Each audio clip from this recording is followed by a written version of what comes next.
Hey team, haven't done a video in a minute.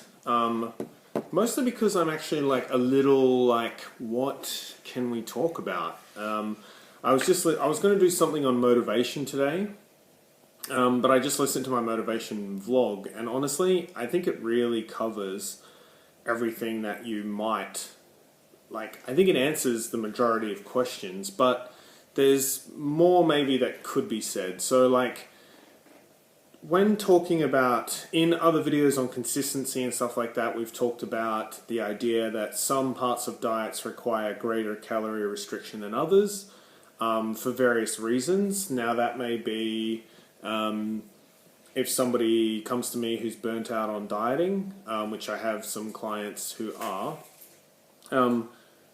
it may be the case that we run, say, a diet break where we take them up to maintenance for 1 or 2 months if the client is ready for that or can feel like they can do it. And then we'll do something like aggressive mini cuts every few months, just to sort of make sure weight's still tracking down a little bit, but get overall having them spend a lot more time where they're eating food. And I guess I want to focus on the idea of mini cuts today and talk about how horrible they can be, but why they're useful and beneficial. So I have clients, and I have had clients come to me who have either been in extreme calorie deficits for long periods of time, and some of this is my mistake, some of this is other people's, have lost significant or insignificant amounts of weight, psychologically fatigued, and presenting with a little bit of metabolic downregulation. Some of the components of their metabolism have slowed, and thus their maintenance calories are lower. It's tricky when working with people like that because obviously everybody wants a goal and a result immediately, and I want it for them too. I want it for them quite aggressively, but sometimes we need to take breaks and all that kind of stuff. But if we do go to an aggressive mini cut to deal with, say, immediate concerns of weight loss, if there's a wedding or a birthday or something coming up, then mini cuts can be the way to go. Now, how can you get through a mini cut? Because particularly for most people, it'll take you into quite a severe calorie restriction from maintenance, which can be difficult to stick to, and can make you feel pretty unpleasant, which is sort of the point. But in thinking about it, I think the primary thing that I realize with putting people on mini cuts who've particularly been at maintenance is the importance of protein. Not just because protein helps retain muscle mass and burns calories because it's difficult to digest, but most importantly because of the satiety benefits of it. Now, mini cuts do require you to have your diet pretty on point because you go from eating pretty much not really tracking and pretty much not really, you have a big budget to spend. When you go to a mini cut, you're basically going from having $1 million to spend to having $50 a week to spend.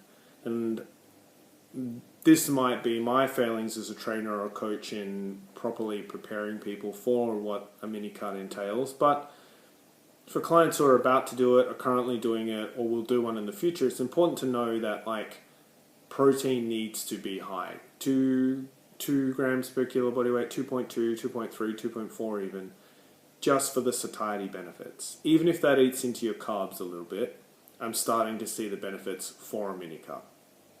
When calories are down 5, 7, 8, 900, 1,000 a day, things like binging is going to seem like a pretty nice idea. So it sort of becomes on the person to regulate those cravings and regulate,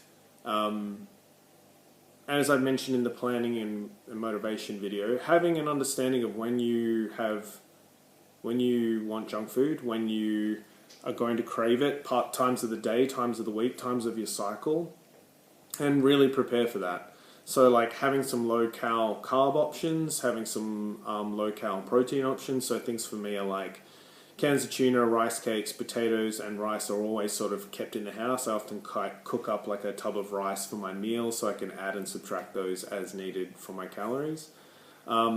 When I have a bit more money to spend, I usually have a steak and potatoes and stuff like that. Things I really enjoy, hyper palatable, that really can sort of like get me across the line and keep me feeling full for longer.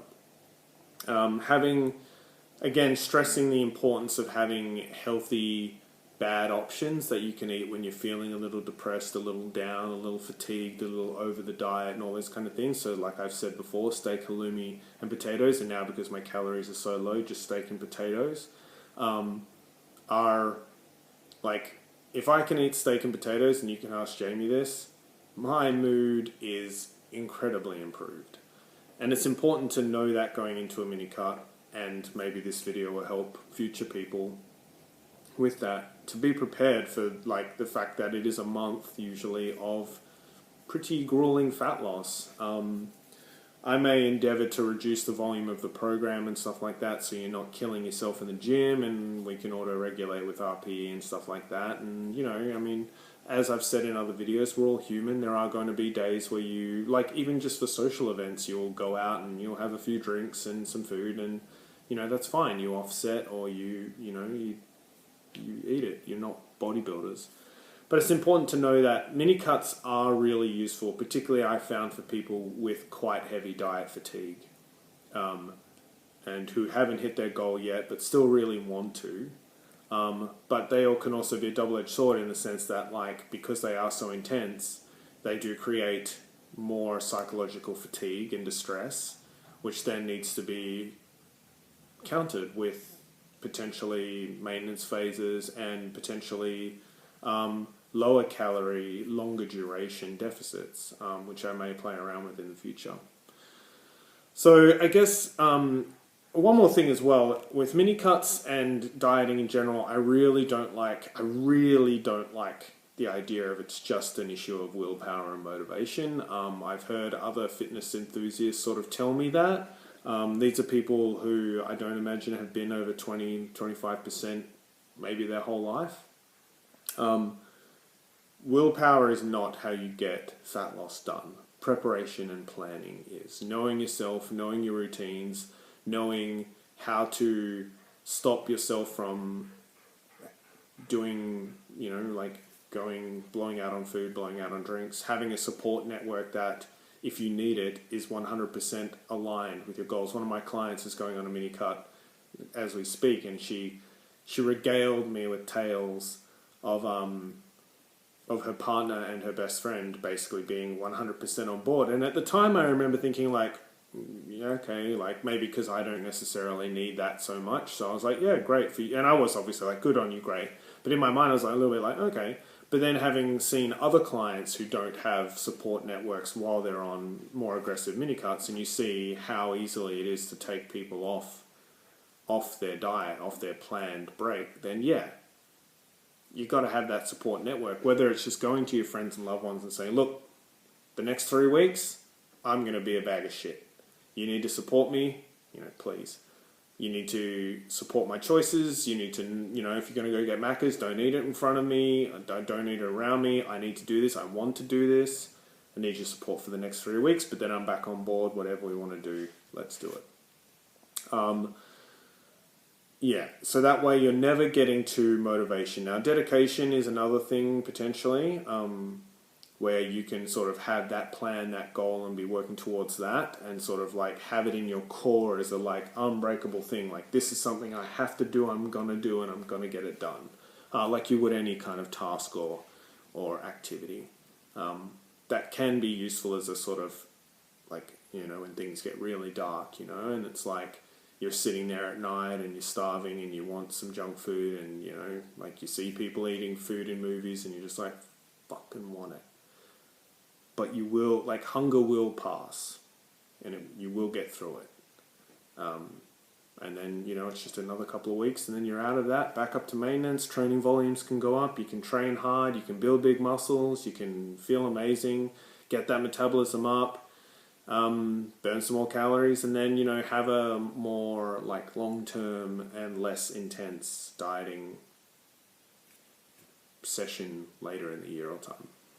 So just some stuff that I've been thinking about regarding Minicuts and the importance of protein in particular for satiety benefits. And I just wanted to get on camera today and just let you guys know that like while I've been working a lot more, I still want to get videos out for you.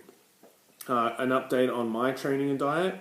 I've started full body training. I don't know if I mentioned it last time. It's been amazing. It's cut my per session volume down heaps. I feel like I'm way more muscular. I'm down to about 88 kilos, 88 and a half from 100. And like, honestly, it's like, I have my good days and bad. Like I broke a little bit the other night and had like a giant sandwich, which was only like 180 calories. It just took me a little bit over sort of my where I wanted to be for the day. But like, since then I've actually like, I've eaten 1600 calories by like, I'm not training today and yesterday.